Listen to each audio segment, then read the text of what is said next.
গ্রামের সবজি চাষ দেখুন কত সুন্দরভাবে চাষ করেছে আমাদের এদিকে। এপারে ফুলকপি আর ওপারে পালং শাক। নমস্কার বন্ধুরা, শোভা কুকিংয়ে আরও একটি নতুন পর্বে আপনাদের সবাইকে স্বাগত জানাই। বন্ধুরা, আজকে আবারও নতুন পর্ব নিয়ে আপনাদের সামনে চলে এসেছি। তো আমরা দাঁড়িয়ে আছি পিয়ালি খালের সামনে। তো আজকে আর পিয়ালি খালে মাছ ধরবো না। তো আমাদের এই পিয়ালি খাল থেকে আরেকটু দূরে গেলেই আরেকটা খাল, তো সেই খালের নাম কিছুক্ষণ পরে আপনাদেরকে জানাবো। আর আগের দিনকার যে সর্ষে ক্ষেতটা দেখিয়েছিলাম, সর্ষে ফুলের ক্ষেতটা, সেই দিনকার কম ফুল ছিল, এখন ভরে গেছে ফুলে। তো সেটা আপনাদের ওই সর্ষে বাগানের সামনে গিয়েই আপনাদেরকে দেখাবো যে কেমন হয়েছে ফুলের বাগানটা। তো চলুন যাওয়া যাক সর্ষে বাগানের সামনে। আজকে বাবা মা সঙ্গে যাবে।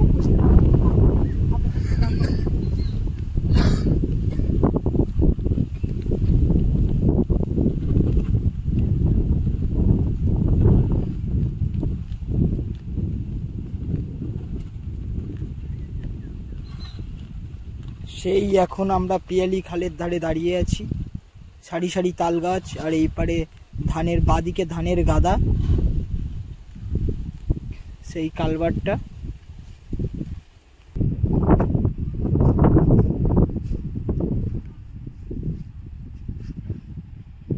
এখনো কুয়াশার ভাব কাটেনি এখনো।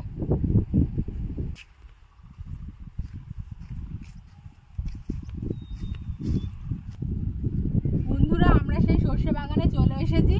আর দুধারে দুই ক্ষেতে সর্ষে ফুলে ভর্তি হয়ে গিয়েছে। আগের সপ্তাহে কম ছিল, তো প্রায় এক সপ্তাহ হতে যায়। তো এদিক ওদিক পুরো দিকটা ভর্তি হয়েছে। আগের দিনকার সেদিনকার দাদু বলেছিল যে আর একটা সপ্তাহ পরে আসলে পুরো দেখতে হবে যে পুরো ভর্তি হয়ে গেছে। তো সত্যিই ভর্তি হয়ে গিয়েছে। আর ভ্রমর বসেছে সর্ষে ফুলের ওপর, এত সুন্দর লাগছে দেখতে। আর হাওয়া হচ্ছে, ঝুলছে চারিদিকে।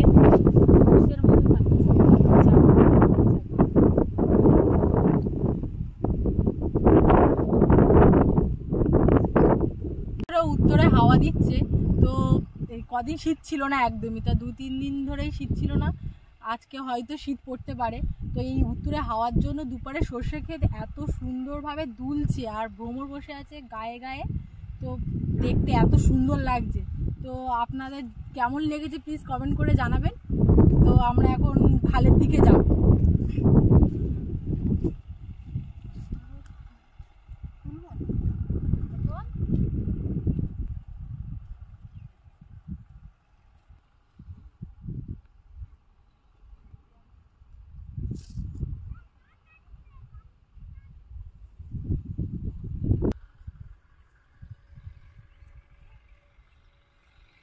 সর্ষে ক্ষেতের পাশেই একদম সারি সারি আলুর ক্ষেত। তো আর মা দাঁড়িয়ে আছে আলুর ক্ষেতের পাশে, ভালো লাগছে দেখতে। তো এই সর্ষে বাগানটা কিছুটা, আর কিছুটা আলুর বাগান বড় বড় হয়ে গিয়েছে। চলো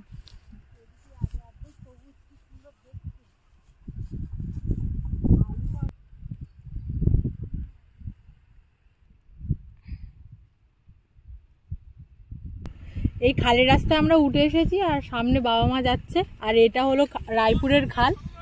আর ওই খালের ওই পাশে সব জমির পর জমি।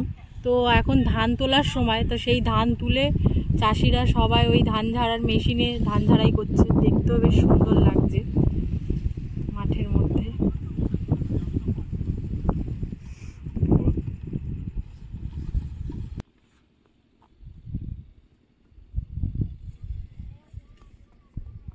এইদিকে আসলে বেশি গরু দেখা যায়, কারণ মাঠের পর মাঠ। তো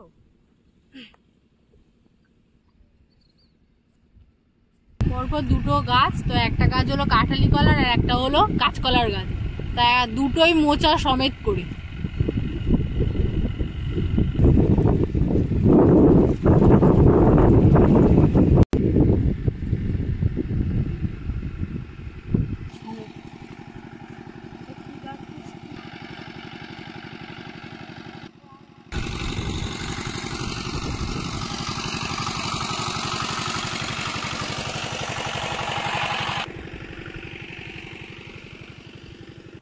বড় এই একটা কাঁচকলার কাঁদি দেখতে পেলাম আস্তে আস্তে রাস্তায়।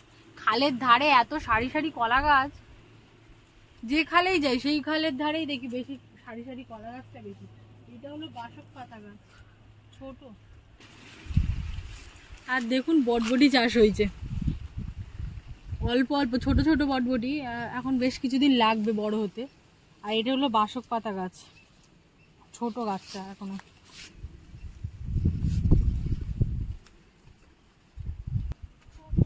এই খালের পাশে একটা বাঁশ ঝাড় দেখলাম, বেশ কিছুটা জায়গা জুড়ে আছে। এই বাঁশ গাছ থেকে বাঁশ কেটে আর কোনো কিছু একটা রেসিপি করতে হবে। রেসিপি বলতে বাঁশের ওপর কি রেসিপি হয়? আমি একটা ভালো রেসিপি জানি, তাহলে একদিনকার করা হবে। এই বাঁশ ঝাড় দেখে গেলাম, আমাদের দিকে তো এখন আর খুব একটা বাঁশ ঝাড় দেখা যায় না। খালের পাশে কিছুটা জায়গা জুড়ে আছে। আর বাঁশটা এমন বাঁশ ঝাড়, একটা হলে ওরই চারিধারে সব একসঙ্গে হয়, মানে পরপর পরপর কেটে দিল, বাঁশ গোড়া থেকে কেটে দিল, ওর পাশে পাশে। বট গাছটা দেখুন কত পুরাতন বট গাছ, অন্তত 100 থেকে 150 বছর তো হবেই। আর পাশে একটা মন্দিরও আছে বট গাছের পাশে। খালের এপার আর ওপার একটা কালভার্ট দিয়ে রাখা, যাতে এখান থেকে লোকজন রাস্তা দিয়ে যেতে পারে।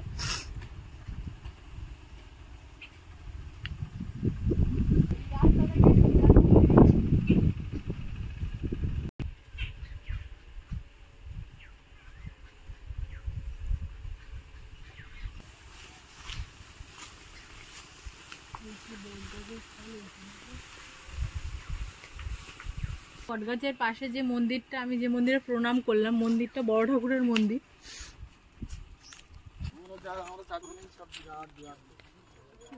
একটা বাটি মাছ ধরে চলে যাচ্ছে। আর আমরা যাচ্ছি। তো বন্ধুরা, আমরা রায়পুরের জালে চলে এসেছি।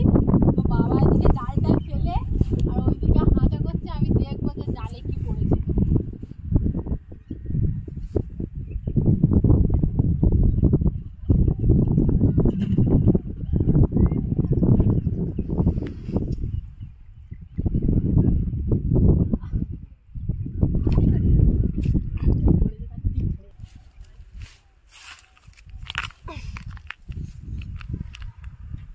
গার্ডের ওপরে তো অসুবিধা হচ্ছে আমার। কি তুলে নে।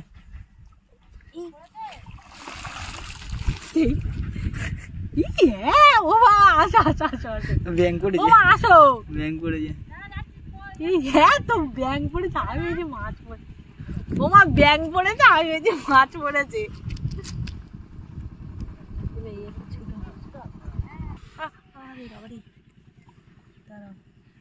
জাল সবসময় এরকম ভাবে টানতে হয়। এই পুঁটি মাছটা কোথায় গেল? পুঁটি মাছ, এই দাদা চিংড়ি মাছ, এই একটা চিংড়ি মাছ, এই ওটা চিংড়ি মাছ অনেক কটা পেলাম এই করতে করতে। পুঁটি মাছ এরকম ভাবে জালটা টানতে হয়, এরকম।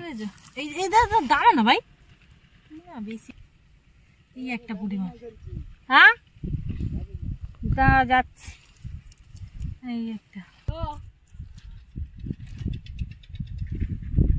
বেলে মাছ।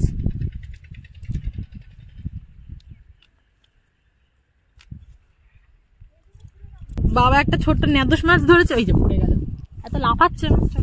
বাবা হাঁচা করে এই নেদোস মাছটা পেয়েছে, বাবা হাঁচা করে এই ল্যাটা মাছটাও পেয়েছে, একটা কাঁকড়াও পেয়েছে। নাও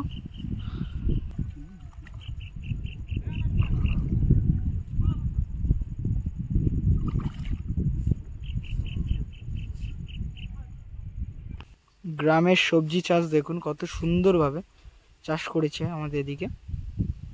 এপারে ফুলকপি আর ওপারে পালং শাক, আর উপরে দেখুন লাউ ঝুলছে, একটা কাকতাড়ুয়া ছোট্ট একটা টিনের বাড়ি। এটা আমার একটা দাদুর বাগান, দাদু নেই বাড়িতে। পেঁপে গাছে, ছোট্ট একটা পেঁপে গাছে পেঁপেও হয়েছে, সবেদা গাছ। বন্ধুরা, বাবা অনেকক্ষণ ধরে জাল ফেলে বেশ কিছুটা মাছ পেয়েছে এবং হাঁচাও করেছে বাবা। এবারে লাস্ট একটা কালভার্ট আছে, সেই কালভার্টটা আমরা ঘিরে আজকে আমাদের পর্ব শেষ করব। তো চলুন কালভার্টটায় দেখা যাক কি কি মাছ পাই আমরা সেই কালভার্টের ভিতরে। বড় কালভার্ট। এই দেখুন একটা কই মাছ পেয়েছে বাবা এতক্ষণ পরে হাঁচা করে। কই মাছের স্বাদ কিন্তু আলাদা, কারণ এগুলো যেহেতু খালের কই মাছ চাষে। আগের দিন তেল কই করা হয়েছিল, মা হেভি লেগেছিল। খুব সুন্দর টেস্ট হয়েছিল।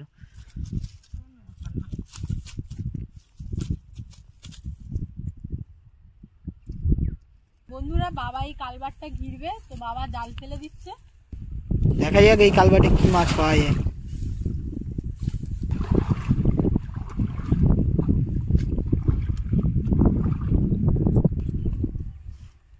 বাবা এই পার থেকে ঢুকে তাড়া দেবে, এই ভিতরটা তাড়া দেবে, দেখা যাক কি মাছ পাওয়া যায়। ওপারে তো জাল পাতা হয়ে গেল, আর দিদি ওই দিকটা ওই জায়গাটা ধরে থাকবে একদম। বাবা ওই মাথায় জালটা পেতে দিয়ে এসছে, তো দেখা যাক কি মাছ পাওয়া যায়। আর এই যে কালবারটার মুখ, এখান থেকে বাবা তাড়া দিয়ে দিয়ে যাবে। বাবা অনেকটা দূর থেকে তাড়া দিয়ে দিয়ে আসছে।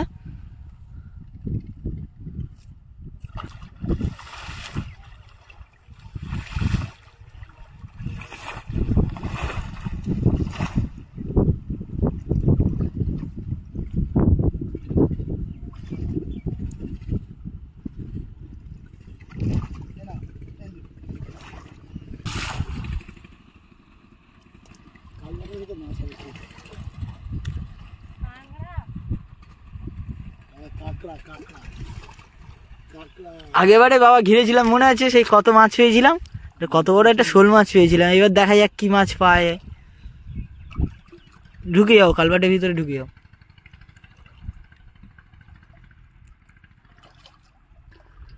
কালবাটের ভিতরে ঢুকে গেলাম, দেখি কি মাছ পাওয়া যায়।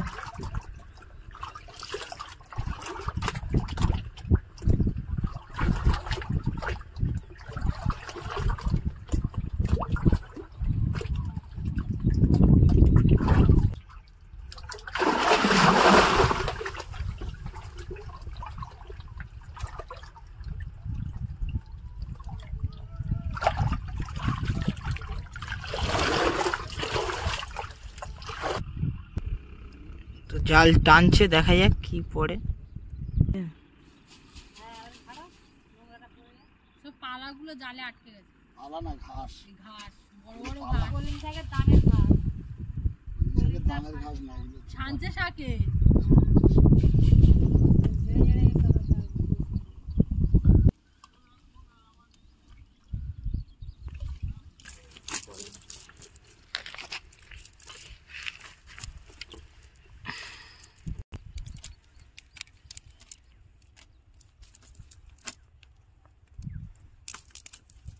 ছোট ছোট মাছ আর বেশি ভর্তি দাম।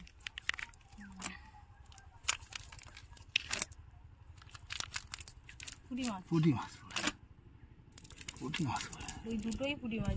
আজকের পর্ব এই পর্যন্ত। তো পর্বটি যদি ভালো লেগে থাকে প্লিজ কমেন্ট করে জানাবেন পর্বের কোন পার্টটা বেশি আপনাদের ভালো লেগেছে। এরকম নতুন নতুন ভিডিও পেতে আমাদের চ্যানেলটিকে সাবস্ক্রাইব করবেন, আর লাইক শেয়ার কমেন্ট করতে ভুলবেন না। আবার দেখা হচ্ছে নতুন কোনো ভিডিওতে আগামীকাল ঠিক দুপুর 1টায়। দুপুর 1টায়। হ্যাঁ, আমি এই মাছটাই দেখছিলাম যে যেটা পড়েছে। আর আপনারা সবাই ভালো থাকবেন, সুস্থ থাকবেন, আমাদের পাশে থাকবেন, আর আমাদেরকে সাপোর্ট করে যান এইভাবে। তো আজকের পর্ব এই পর্যন্ত, টাটা।